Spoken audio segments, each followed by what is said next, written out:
Assalamualaikum warahmatullahi wabarakatuh. Jumpa lagi pada acara MedAs CEO Talks dari Media Asuransi. Kali ini kita akan membahas mengenai bagaimana ganti kerugian di Nusa Tenggara Timur yang terkena taifun atau badai yang risikonya besar sekali. Di sini kita akan mengundang seorang CEO dari suatu perusahaan asuransi yang mempunyai cabang dan juga mempunyai kegiatan bisnis di Nusa Tenggara Timur. Sebagaimana diketahui, Nusa Tenggara Timur adalah daerah yang terkena siklon tropis, topan tropis ya, dan ada kerugian yang besar. Jadi di sini kita akan menanyakan kepada perusahaan asuransi. Jadi kalau kita bicara asuransi tidak hanya bicara soal jual polis ya dan menarik premi saja, tapi saatnya sekarang ini adalah membuktikan bahwa asuransi memang akan menanggung rugi dan kemudian memberikan ganti rugi kepada kliennya atau pada nasabahnya atau pada tertanggungnya. Baik, untuk itu kita perkenalkan ya Pak Ramli Forest, pelaksana tugas Direktur Utama dari Bumida, Bumi Putra Muda 1967. Ini asuransi non-life atau asuransi umum, anak perusahaan dari Bumi Putra 1912. Tapi kalau induknya sedang menghadapi masalah, di sini malah enggak gitu loh. Artinya di sini bisnis jalan terus, bahkan juga sekarang harus menghadapi ganti rugi di Nusa Tenggara Timur. Tapi itu sudah hal yang biasa karena bisnis asuransi ya klaim gitu pada dasarnya. Selamat siang Pak Ramli Forest. Selamat siang Pak Jalil, terima kasih. Iya, mungkin sedikit saya sendiri baru kenal Pak Ramli Forest ini. Mungkin sedikit Bapak lama di Bumi Putra Pak. Ya, saya di Bumi Putra mulai dari tahun 1988 Pak, di Kalimantan Timur pada saat itu di Samarinda, kemudian ya selama kurang lebih 30 tahun itu berkecimpung di asuransi jiwa, terutama di AJB Bumi Putra 1919. Terakhir kemarin di sana Direktur Pemasaran, kemudian ditugaskan oleh OJK sebagai pengelola statuter terakhir di sana Pak. Begitu. Jadi berakhir statuter itu 2018, lalu kemudian saya diminta untuk bergabung ke anak perusahaannya di PT Bumida 1967 Pak, mulai 2018 akhir. Nah sampai dengan sekarang Pak. Gitu. Ya, baik Pak. Tapi kalau di Bumida jalan terus kan Pak ya? Bisnis jalan terus gitu ya Pak ya? Di Bumida jalan terus Pak, sampai dengan 2020 kemarin cukup baik. Ya ada beberapa hal memang yang sifatnya jalan landai karena pandemi ini, tapi di beberapa laporan juga baik, bahkan tumbuh growth dibanding tahun 2019 yang lalu Pak. Ya, jadi sudah nggak ada masalah ya Pak ya, artinya bisnis jalan terus ya. Bisnis jalan terus. Ya. Betul. Oke, Pak. Kita langsung aja ke pokok persoalan, yaitu mengenai taifun yang melanda Nusa Tenggara Timur, dan kebetulan PT Bumida Asuransi Bumi Putra Muda mempunyai portofolio di sana ya Pak ya? Ya. Ya. Mungkin pertanyaannya ini sudah disusun sama tim kami Pak. Apakah asuransi Bumida memiliki penutupan di wilayah Nusa Tenggara Timur, dan kemudian apa saja objek asuransi yang dijamin oleh Bumi Putra Muda di sana Pak? Baik, Kita memang punya cabang di sana, Pak. Punya cabang di Kota Kupang khususnya, dan di beberapa kabupaten kota juga ada menempatkan beberapa agen di sana sebagai tenaga marketing. Nah, di Kota Kupang sendiri ini memang hampir 55% kita bermain di asuransi properti, Pak. Properti, kemudian di lain itu ada MV. Nah, ini yang apa namanya, yang ada kita portofolio ada di Kupang gitu. Nah, Bumida sendiri di sana belum terlalu besar, status cabangnya itu masih cabang Madya. Pendapatan premi income-nya itu kurang lebih 4 miliar sampai 5 miliar per tahunnya, Pak, begitu kan. Ya. Jadi apa saja portofolionya tadi, Pak? Selain apa, portofolio mohon apa saja sebutan, Pak? Iya, di Portofolio. Indonesia sana asuransi properti, Pak. Ya. Asuransi properti, kemudian kecelakaan juga di sana ada. Lalu apa namanya, kendaraan bermotor juga ada di sana, tapi tidak terlalu besar. Ya, hanya 4,7% kalau kendaraan bermotor, Pak. Ya, memang didominasi hampir 60% itu di properti, Pak, yang ada di sana gitu.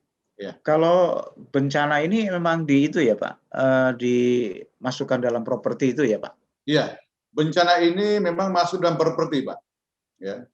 Jadi untuk sementara laporan dari cabang kami di sana yang terjadi ada klaim yang pasti bisa kita klaim itu ada 3, Pak. Salah satunya adalah kantor BI yang ada di sana, BI Bank Indonesia, kemudian ada 2 kantor swasta, Pak, di sana yang terkena. Ya. Jadi tuntutan klaimnya itu kurang lebih ada yang 700 juta, ada yang 100 dan 100, Pak. Jadi ini baru yang terdata ada 3 klaim, Pak, yang masuk. Sambil kita menunggu teman-teman yang ada di sana untuk melaporkan klaim-klaim selanjutnya yang terjadi di kabupaten kota yang selain dari Kota Kupang, Pak. Gitu. Ya. Kalau melihat apa, Bapak sudah bisa masuk, bisa memproteksi atau apa, gedung-gedung yang bagus seperti itu ya, properti yang bagus, berarti sudah lumayan bisnis di sana ya, Pak, ya? Ya, jadi kalau di Kupang ini kan kalau untuk industri masih kurang, Pak, ya. Ya. Kita lebih kepada properti Pemda, properti swasta kan begitu. Kemudian kendaraan motor itu yang kita masih bisa cover di sana, Pak, begitu. Pemda juga masuk ya, Pak, ya? Gedung-gedung Pemda Pemda masuk, Pak. Bapak. Gedung-gedung Pemda masuk, Pak, sebagian gitu. Ya. Kalau boleh tahu, Pak, mungkin Bapak dari portofolio di sana ya, terutama asuransi properti, itu berapa sum insure-nya berapa tuh, Pak? Bagaimana, Pak? Sum insure, nilai pertanggungannya, Nilai pertanggungannya kurang lebih data yang kami ini hampir 30 miliar, Pak, di sana. Total ya, Pak, ya? Ya, total di sana gitu. Yang properti itu bukan properti aja kan? Properti di sini kurang lebih nominalnya, Pak, ya, bentar, Pak.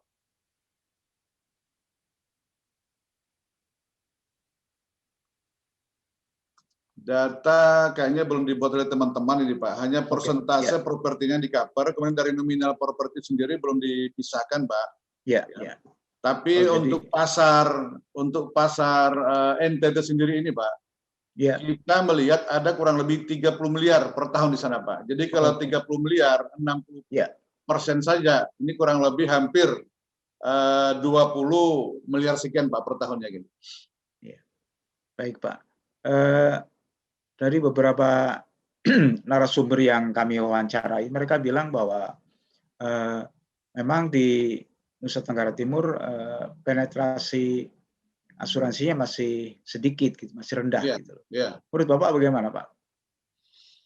Iya, kalau kita lihat memang di Kupang ini kan potensi lainnya memang masih agak terbatas, Pak, ya, untuk di Nusa Tenggara Timur. Terutama memang kalau di Jawa kan asuransi industri tenaga kerja dan sebagainya kan luar biasa kalau di Pulau Jawa, Pak. Tapi kalau di sana kan pihak swasta kan juga belum banyak masuk di sana, Pak. Sehingga memang yang bisa di-cover oleh asuransi umum itu di sana rata-rata memang di properti, Pak. Di bangunan yang ada milik Pemda, milik swasta lainnya gitu. Nah, kemudian nomor 2 itu mungkin asuransi kendaraan bermotor aja Pak, begitu di sana. Iya.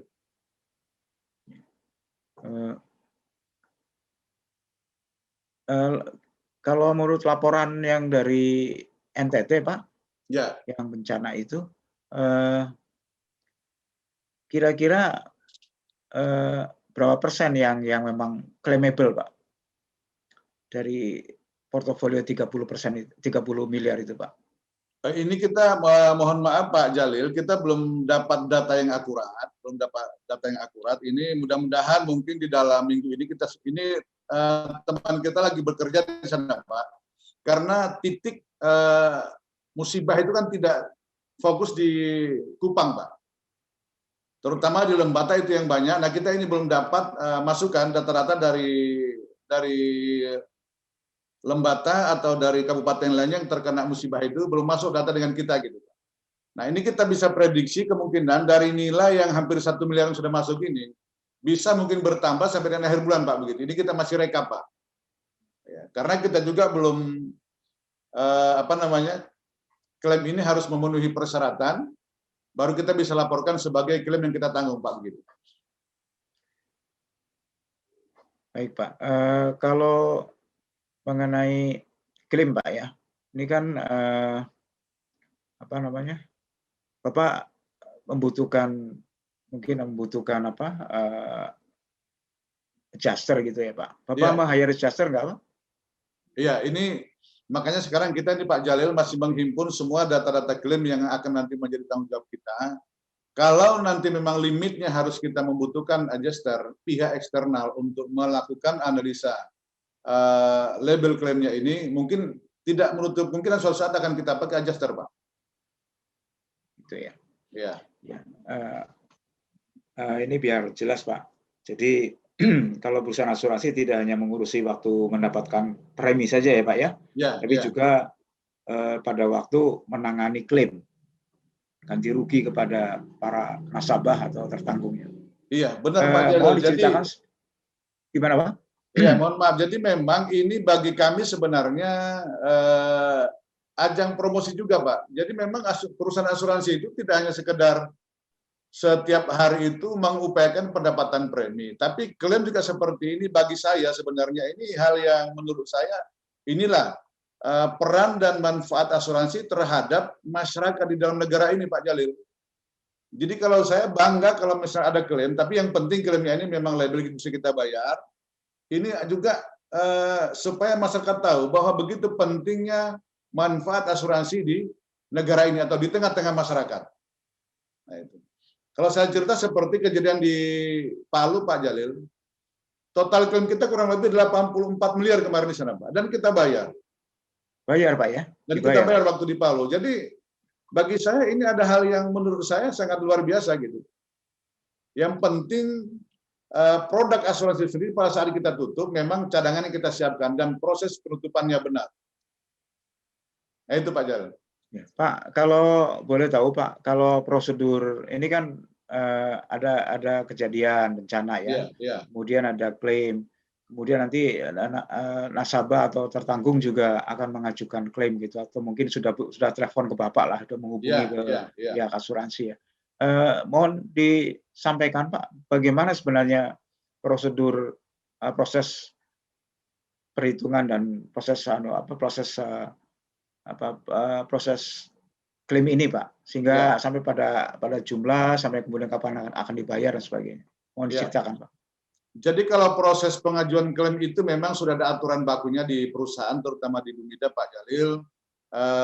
Bagi nasabah-nasabah yang memiliki polis dan memang polisnya masih ada, kan kalau bencana seperti ini Pak Jalil bisa saja dokumen yang dibutuhkan itu hilang kan begitu Pak? Iya. Nah, jadi ada dua mungkin nanti hal yang kita perhatikan di sini. Pertama, pemegang polis yang dokumennya lengkap. Itu segera saja mungkin mengajukan klaim ke kantor terdekat di Kota Kupang kalau di NTT kita gitu Pak. Nah, kemudian ada tim verifikasi dari Kupang itu, kemudian dilaporkan ke pusat. Selanjutnya kalau memang semua dokumen itu lengkap, itu dalam waktu 1 minggu klaim sudah bisa kita bayarkan Pak, begitu. Ya, kemudian yang kedua, karena ini musibah bencana alam, kemungkinan saja dokumen-dokumennya itu hilang bersama banjir dan lain sebagainya. Ini mungkin nanti yang pertama meminta keterangan dulu terhadap pemerintah atau yang berwajib untuk menerangkan bahwa dokumen-dokumen polisnya itu ada kemudian hilang, ya. Nah, keterangan dari pemerintah atau yang berwajib itulah yang nanti akan menjadi lampiran untuk pengajuan klaim ke PT Bumida 1967, Pak.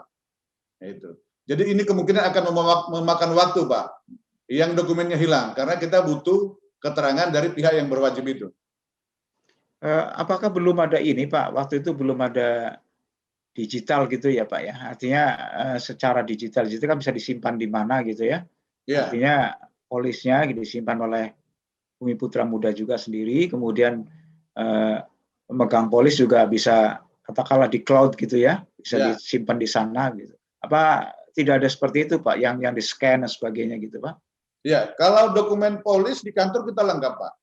Dokumen polis kita di kantor lengkap, tapi kan untuk menjaga hal-hal yang kita tidak inginkan, ya, bagi mereka yang mengatakan memang pernah mengambil polis di Bumida, katakan kita di salah satu perusahaan asuransi kan harus menunjukkan bukti bahwa dia pernah membeli polis di sebuah perusahaan asuransi. Tidak hanya di Bumida mungkin, Pak, begitu ya. Artinya kita butuh, karena kita jangan sampai nanti ada berbondong-bondong orang mengaku bahwa saya juga pemegang polis. Nah, ini kita berbahaya, Pak. Tapi ketika mereka memiliki data, fakta yang dijelaskan oleh pihak yang berwajib, ini akan kita tetap follow up, Pak, seperti klaim yang layak dibayar. Kalau misalnya ada ada orang, Pak ya, ada nasabah Bapak tertanggung, mempunyai bukti digital, bisa juga ya, Pak ya? Bisa ya, Pak ya? Nggak ada masalah ya? Iya, saya kira sekarang digital dengan Pak paperless sama aja, Pak, barangkali begitu. Ya, saya kira nanti di tim kita akan bisa tim verifikasi ya? Sudah ada aturan-aturannya, Pak. Iya, iya. Jadi bisa ya, Pak, nanti kalau dilihat ya. Soalnya kan misalnya hilang kan, kalau ini kan ada disimpan di cloud misalnya di atas gitu. Betul. Sehingga tinggal dibuka bisa. Ya, bisa. Saya kira bisa itu, Pak. Nanti diverifikasi oleh tim Bapak ya. Oleh tim kita, iya. Pak, melihat bencana alam ini, Pak ya. Tidak hanya di Kupang, juga di Lembata dan sebagainya, luas gitu ya. Iya. Kira-kira butuh waktu berapa lama ya, Pak? Walaupun tadi Bapak bilang bahwa apalagi dokumen mesti dilengkapi dan sebagainya. Yeah. Sementara luasnya daerah yang terkena musibah juga cukup lumayan luas juga dan merepotkan juga gitu. Menurut Bapak berapa lama kira-kira klaim ini, Pak? Kalau klaim yang sudah lengkap persyaratannya, Pak, itu antara 1 minggu sampai dengan 30 hari harus kita bayar, Pak. Jadi sudah ada juga aturan mainnya di perusahaan ini. Di Bumida udah ada aturan mainnya, Pak. Nah, karena klaim ini juga kita sudah memiliki cadangan, ya. Jadi polis-polis yang aktif itu, Pak, sudah ada cadangannya. Kemudian baik yang kita harus juga klaim ke reasuransi, biasanya kita bayarkan dulu kepada nasabah, baru nanti berikutnya akan kita klaimkan ke reasuransi pagi. Jadi memang Bumida ya itu selalu membayarkan lebih dulu, baru kita akan klaim ke reasuransi, ya, Pak. Jadi seminggu sampai dengan 30 hari, saya kira itu bisa kita bayar.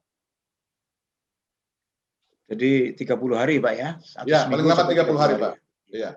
Dengan syarat dokumen sudah lengkap, Pak ya? Dokumen sudah lengkap.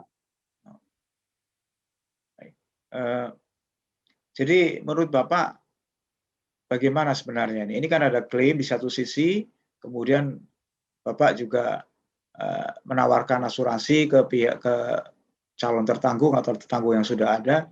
Yeah. Sebenarnya bagaimana hubungan ini, Pak, antara menawarkan asuransi dengan klaim ini, Pak? Ya, memang di berbagai daerah, Pak Jalil, itu pemahaman tentang peran dan manfaat asuransi itu masih kadang-kadang masih jauh dari apa yang diharapkan oleh pemerintah, Pak, termasuk perusahaan asuransi. Seperti saya kasih contoh, Pak, pada saat kejadian Palu ini kita juga agak susah menjual polis-polis asuransi umum di Provinsi Sulawesi Tengah itu. Begitu.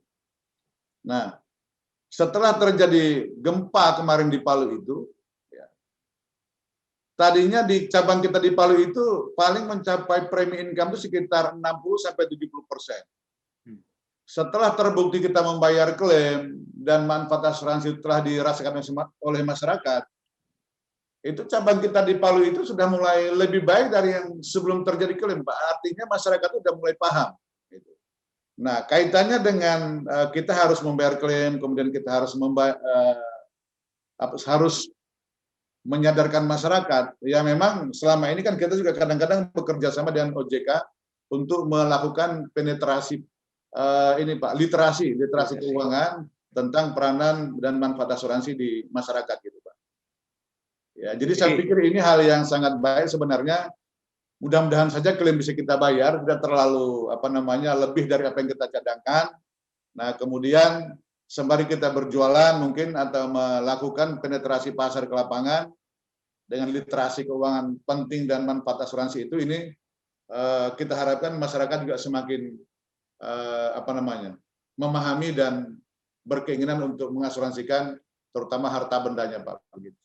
Kalau boleh tahu Pak, ini kan Bumi Putra Muda kan tidak hanya baru sebentar menangani risiko di Nusa Tenggara Timur ya, sudah lama gitu kan.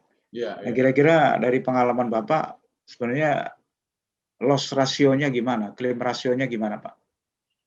Iya, ada memang dulu Pak, saya lihat data ya, setelah saya masuk di perusahaan ini juga dulu ada beberapa produk yang loss rasionya cukup tinggi, terutama di asuransi kesehatan Pak. Oh, kesehatan ya.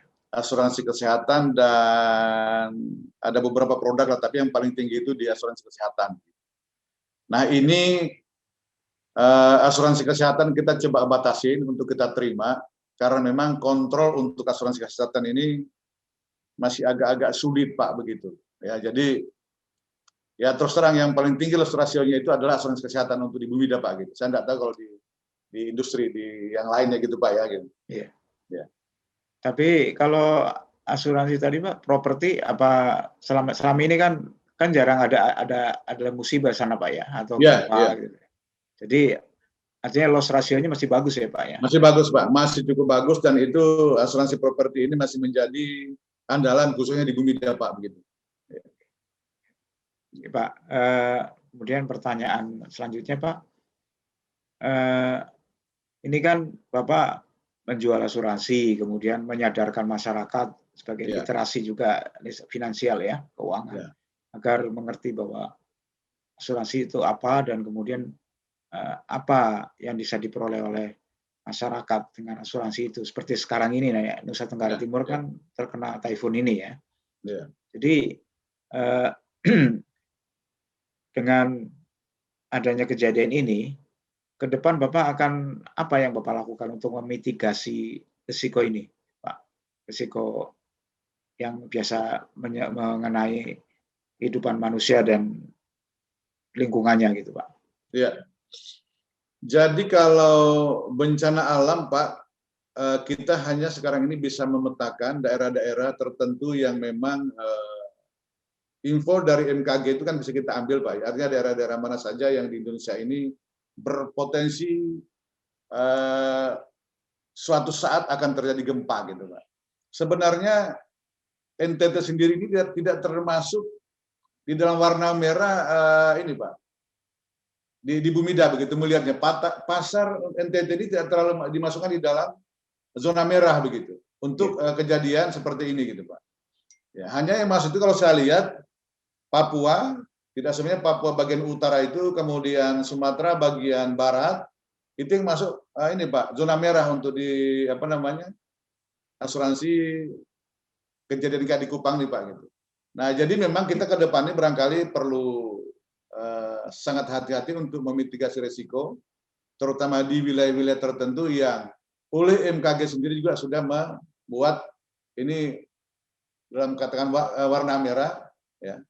Jadi hampir semua perusahaan asuransi itu ini Pak sudah punya data itu daerah-daerah mana saja gitu.